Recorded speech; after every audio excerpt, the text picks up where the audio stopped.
जैसा कि नेम से ही पता चल रहा है यहाँ पे कि डेटा टाइप्स, एक्चुअली डेटा का भी डिफरेंट टाइप होता है। तो मान के चलिए जैसे कि हम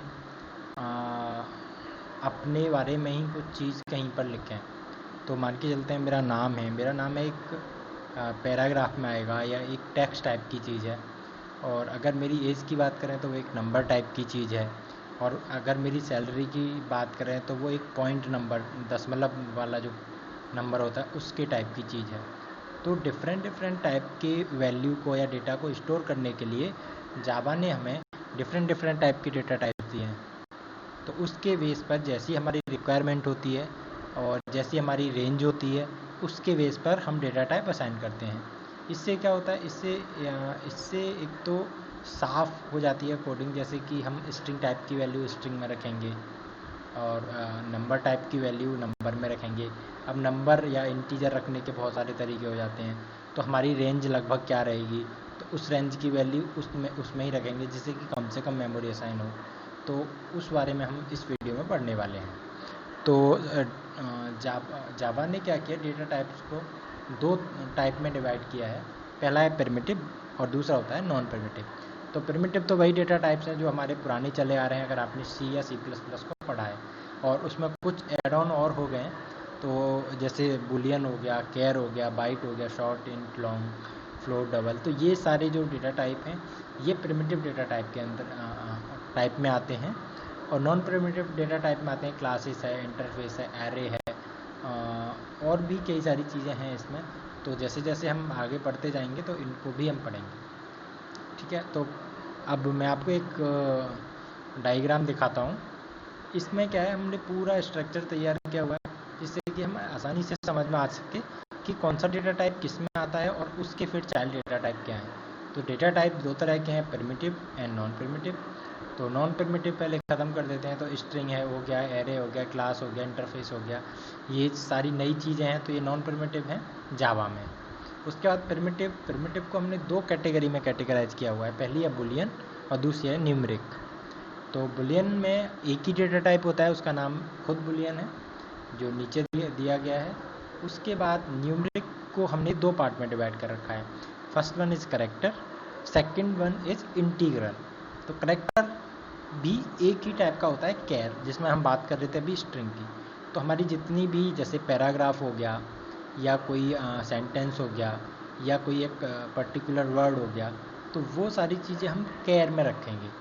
अब इंटीग्रल की तरफ आते हैं, तो इंटीग्रल को भी हमने दो कैटेगरी में डिवाइड किया हुआ है, एक तो इंटीजर, एक फ्लोटिंग पॉइंट। तो मैं वैसे मोटा मोटा आइडिया अगर बताऊं तो इंटीजर में वो वैल्यू आती है जिनमें कोई पॉइंट नहीं होता, जैसे कि 12.1, तो ये इंटीजर की वैल्यू नहीं है। अगर सिंपल एक 12 है तो ये इंटीजर की वैल्यू है। अब फ्लोटिंग पॉइंट में क्या होता है, वो वाली वैल्यू होती है जिसमें दशमलव के बाद का कॉन्सेप्ट भी ऐड हो जाता है। जैसे कि 12.1 में पूरा 12.1 है, वो हमारा फ्लोटिंग पॉइंट में आएगा। तो अब इंटीजर में हम इंटीजर को चार पार्ट में चार कैटेगरी में डिवाइड करते हैं। बाइट हो गया, शॉर्ट हो गया, इंट हो गया, लॉन्ग हो गया। तो ये रेंज के बेस पे होते हैं। बाइट की रेंज थोड़ी कम होती है, शॉर्ट की थोड़ी सी ज़्यादा होती है, इंटीजर की उससे और थोड़ी ज़्यादा होती है, INT की, आई मीन इंट की, और लॉन्ग की उससे थोड़ी सी ज़्यादा, मतलब उससे और ज़्यादा होती है। तो ऐसे ही फ्लोटिंग पॉइंट का है, एक फ्लोट है, एक डबल है। तो फ्लोट में भी दशमलव वाली वैल्यू साइन कर सकते हैं और डबल में भी कर सकते हैं, लेकिन इनकी रेंज जो है वो अलग अलग है। यानी कि डबल की थोड़ी सी ज़्यादा रेंज है और फ्लोट की थोड़ी सी कम रेंज है।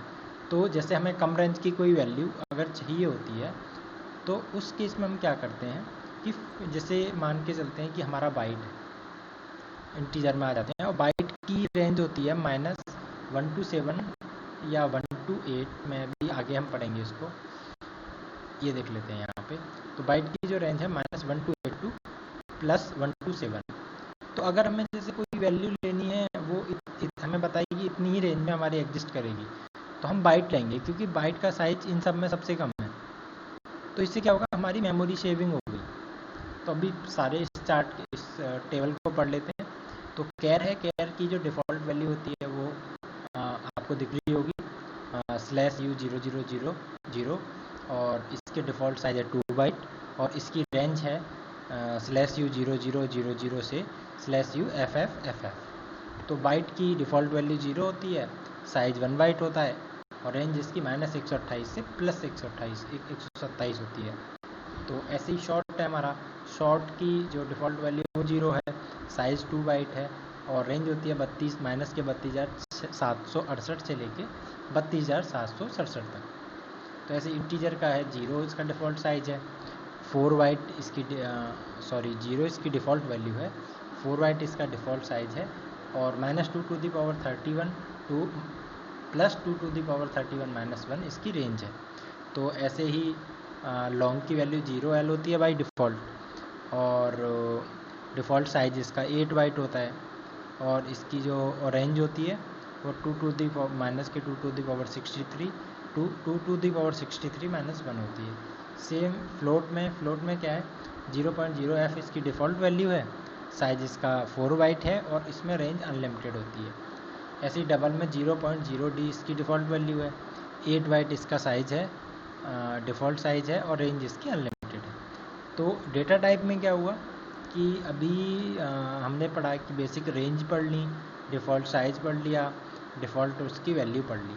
तो अब जैसे हम कोडिंग करेंगे तो हमें पता चलेगा कि इनका हमने अलग अलग क्यों रखा, कि हमें डबल क्यों लेना है या फ्लोट क्यों लेना है या लॉन्ग क्यों लेना है या इंट क्यों लेना है। ये चीज़ें हम आगे जब कोडिंग करेंगे तब हमें पता चलेंगी। तो हम एक टाइप कास्टिंग का कॉन्सेप्ट भी इसमें देखेंगे, जैसे कि कोई इंट वैल्यू है तो उसको डबल कराना है या डबल वैल्यू को इंट कराना है, तो वो भी हम टाइप कास्टिंग के थ्रू चेंज कर सकते हैं। तो आगे आने वाले वीडियो में यही सब पढ़ेंगे। इस वीडियो में इतना ही, अगली वीडियो में मिलते हैं। Thank you.